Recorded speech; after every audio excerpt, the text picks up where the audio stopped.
ఒక్కసారి కొమ్మూరి గోల్డ్ కి కాల్ చేయండి. తాకట్లో ఉన్న మీ బంగారాన్ని విడిపించి మార్కెట్ ప్రైస్ కి వాళ్ళు కొనుక్కుని మిగతా డబ్బులు మీకు ఇచ్చేస్తారు. నమస్తే, బ్రేకింగ్ న్యూస్ చూస్తున్నారు. నేను మీ అనిత.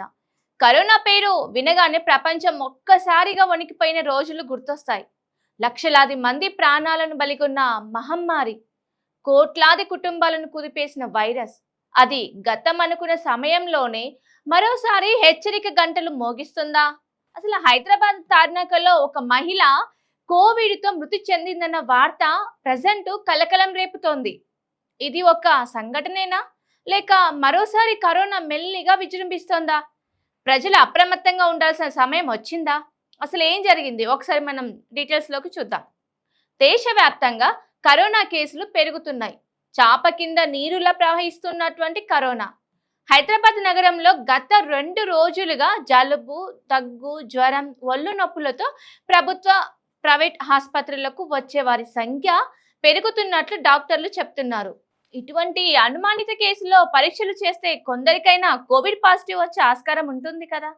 కానీ అటు ప్రభుత్వ ఆసుపత్రిలోను, ఇటు ప్రైవేట్ ఆసుపత్రిలోను టెస్టులు చేయకపోవడంతో కోవిడ్ కేసులు ఉన్నా నిర్ధారణ కావడం లేదని సమాచారం. అందుకే రాష్ట్రంలో కోవిడ్ కేసులు ఏమీ లేవు అని చెప్తున్నటువంటి ప్రజారోగ్య విభాగం రిపోర్ట్ చేస్తున్నట్లుగా చెప్తున్నారు. కిందటి నెల మొదటి వారంలో తార్నాకకు చెందినటువంటి 38 సంవత్సరాల మహిళ జలుబు, దగ్గు, జ్వరంతో బాధపడుతూ సిటీ స్కాన్ చేయించుకోవడానికి హాస్పిటల్కి వెళ్ళింది. అక్కడ ఆమె ఊపిరితిత్తులకు సంబంధించినటువంటి స్కాన్ చేయడం వల్ల, సిటీ స్కాన్ చేయడం వల్ల తన యొక్క లంగ్స్ పూర్తిగా దెబ్బతిన్నట్లు రిపోర్ట్లో వచ్చింది.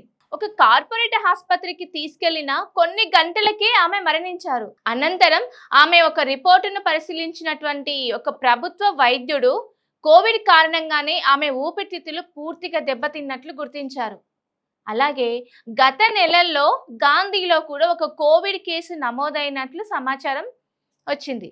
ఇంత జరుగుతున్న తెలంగాణలో కోవిడ్ నిర్ధారణ పరీక్షలకు సంబంధించినటువంటి ప్రజారోగ్య విభాగం ఎలాంటి ఆదేశాలు జారీ చేయడం లేదు. టెస్ట్ కిట్లు లేకపోవడం వల్లే కోవిడ్ పరీక్షలు చేయట్లేదని చెప్పేసి వైద్య వర్గాలు చెప్తున్నాయి. కోవిడ్ తీవ్రత లేకపోవడంతో 4 ఏళ్లుగా కిట్లు, మాస్కులు, శానిటైజర్స్ కొనుగోలు చేయడానికి తెలంగాణ రాష్ట్ర వైద్య సేవలు మౌలిక సదుపాయాల అభివృద్ధి సంస్థ పూర్తిగా నిలిపివేసిందని చెప్తున్నారు. ముఖ్యంగా చూసుకుంటే ఆరోగ్య సంస్థ ఏమంటున్నదంటే తెలంగాణలో కావాల్సినటువంటి సదుపాయాలు ప్రాపర్గా లేవు. అంటే ఒక 4 years బ్యాక్ మనం చూసుకున్నటువంటి తెలంగాణ కోవిడ్ కేసులు ప్రజెంట్ ఏమీ లేదు కాబట్టి కిట్లు కానీ, మాస్కులు కానీ, అదే టెస్ట్ కిట్లు కూడా లేదు అని చెప్పేసి వాళ్ళు చెప్పడం జరుగుతుంది. సో మనం ఇప్పటి వరకు చూసుకుంటే మన తెలంగాణలోనే కాదు, ఆంధ్రాలో మినిమం ఈ రోజు వరకు 189 కోవిడ్ కేసులు నమోదైనట్టుగా 189 మంది చనిపోయారు టిల్ ఈ రోజు వరకు. సో మనకి కూడా, మన రాష్ట్రానికి కూడా తెలంగాణలో కోవిడ్ కేసులు చాప కింద నీరులా మెల్లిగా వస్తుంది అన్నట్టుగా చెప్తున్నారు వైద్య ఆరోగ్య శాఖ వాళ్ళు. సో నిజంగా చూసుకుంటే గవర్నమెంట్ అనేది ఇప్పటికైనా అంటే కావాల్సినటువంటి కోవిడ్కి సంబంధించినటువంటి టెస్ట్ కిట్లు కావచ్చు, మాస్కులు కావచ్చు, శానిటైజర్లు కావచ్చు, సో అది పర్చేస్ చేసి పెట్టుకుంటే కొద్ది వరకు మనకు అసలు ఎలాంటి రోగం వచ్చింది. ఫర్ ఎగ్జాంపుల్ అంటే మనం ఏమనుకుంటామంటే ఇప్పుడు మాన్సూన్ సీజన్, రెయిన్ సీజన్ అంటే చాలా వరకు కోల్డ్, కాఫ్, ఫీవర్ అది కామన్గా వస్తున్నాయి అనుకుంటాం.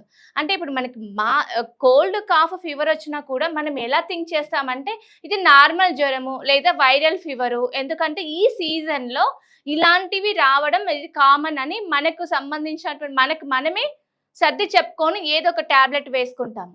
తర్వాత సివియర్గా అయిన తర్వాత దాని పరిణామాలు చాలా తీవ్రంగా ఉంటాయి. ఎందుకంటే మనం ప్రీవియస్గా చూసుకుంటే మనకు కోవిడ్ ఫస్ట్ వేవ్, సెకండ్ వేవ్లో చూసుకుంటే కొన్ని లక్షల మంది చనిపోయిన విషయం మనకు తెలిసిన విషయమే. సో ఎందుకు అంటే ఇప్పుడు వేరే రాష్ట్రాల్లో విజృంభిస్తున్నటువంటి కోవిడ్ కేసులను చూస్తే మన దగ్గరికి కూడా వచ్చిందనే చెప్తున్నారు మన వైద్య నిపుణులు. సో అందు గురించే ముందుగానే ప్రికాషన్స్ తీసుకోండి. ఎవరికి అయినా సరే కోల్డ్, కాఫ్, ఫీవరు ఉంది అని ఎవరైతే ఫీల్ అవుతున్నారో మొదటగా వెళ్ళి, అది గవర్నమెంట్ హాస్పిటల్ కావచ్చు, ప్రైవేట్ హాస్పిటల్ కావచ్చు, ఎక్కడికైనా వెళ్ళి మినిమం టెస్టులు చేయించుకోండి. ఫర్ ఎగ్జాంపుల్ ఫీవర్ వస్తే ఇది వైరల్ ఫీవరా, లేకపోతే టైఫాయిడా, లేకపోతే మలేరియానా, ఇంకేదైనా కావచ్చు. అంటే కొద్దిమంది అంటే ఇప్పుడు తెలంగాణలో కూడా కోవిడ్ విజృంభిస్తుంది అని చెప్పగానే చాలా మంది పానిక్ అయిపోతారు.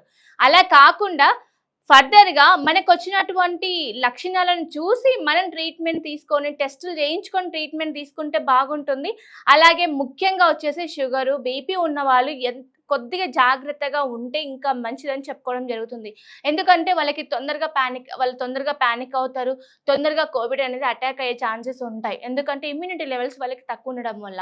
సో, అలాగే చిన్న పిల్లలు కావచ్చు, గర్భిణీ స్త్రీలు కూడా ఎ ఎ కొద్దిగా అప్రమత్తంగా ఉండి ఎక్కడికైనా వెళ్ళినా మాస్కులు ధరించడము, ఆహ్, ఆహ్, చేతులను పదే పదిగా శానిటైజర్స్‌తో క్లీన్ చేసుకోవడము, క్లౌడ్ ఏరియాస్‌కి వెళ్ళకపోవడమే బెస్ట్ అని కూడా చెప్పుకోవచ్చు. సో, అలాగే ప్రస్తుతము రెయినీ సీజన్‌లో మురుగు కాలువలు ఎక్కువ, దోమలు ఎక్కువ. సో, దీనివల్ల కూడా మనకి అంటే వైరల్ ఫీవర్స్ వచ్చే ఛాన్సెస్ కూడా ఉంది.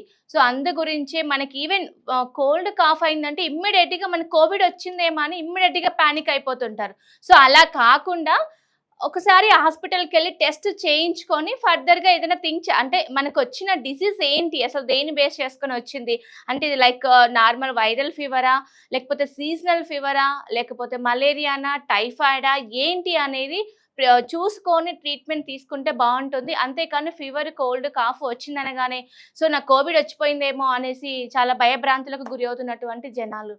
సో, ముఖ్యంగా చూసుకుంటే మనం ఇంతకుముందుకు చెప్పుకున్నట్టుగానే తార్నాకలో ఒక 38 ఇయర్స్ అయినటువంటి ఒక మహిళ కోవిడ్ వల్లనే చనిపోయింది. తన కోవిడ్ వల్లనే లంగ్స్ ఖరాబ్ అవ్వడం వల్ల తను చనిపోయిందని చెప్పేసి మన వైద్య నిపుణులు చెప్పడం జరిగింది. తనకు వచ్చినటువంటి రిపోర్ట్స్ చూసి అది కన్ఫర్మ్ చేయడం జరిగింది. సో, ప్రస్తుతానికి ఏంటి అంటే తను ఎవరెవరితో అయితే కాంటాక్ట్‌లో ఉన్నది, అంటే ఎవరెవరిని కలిసింది, ఎవరితో మీట్ అయింది, లైక్ ఇంట్లో ఉన్నటువంటి ఫ్యామిలీ మెంబర్స్ ఎవరు, ఫ్రెండ్స్ కావచ్చు, ఇన్‌కేస్ ఎవరైనా వాళ్ళకి కూడా అటాక్ అయ్యే ఛాన్సెస్ ఉంది కదా అని చెప్పేసి వాళ్ళకి కూడా వైద్య నిపుణులు టెస్టులు చేయడం కూడా జరుగుతుంది. సో, చూద్దామండి. ఇన్‌కేస్ ఏమైనా మళ్ళీ తెలంగాణలో కూడా లాక్‌డౌన్ రాబోతుందా? లేకపోతే కోవిడ్ కేసులు ఇంకా పెరుగుతున్నాయా? కోవిడ్ కేసులు ఎక్కువగా పెరుగుతున్నాయంటే ఆటోమేటిక్‌గా మనకు తెలిసిందే కోవిడ్ కేసులను కంట్రోల్ చేయడానికి లాక్‌డౌన్ కంపల్సరీ. సో, ఇదండి. ఇన్‌కేస్ ఇప్పటి నుంచి కూడా కొంచెం క్లౌడ్ ఏరియాలో ఉన్నప్పుడు మాస్క్ ధరించండి. హ్యాండ్స్ పదే పదిగా శానిటైజర్‌తో క్లీన్ చేసుకోండి. ఓకే. ఎంతో కొంత కొద్ది వరకైనా మనం కోవిడ్‌ని కంట్రోల్ చేసుకోవచ్చు మన సైడ్ నుంచి. సో, ఇదండి ఇవాల్టి లేటెస్ట్ అప్డేట్ న్యూస్. ఇలాంటి లేటెస్ట్ అప్డేట్ న్యూస్ కోసం చూస్తూనే ఉండండి మనం టీవీని. Thank you.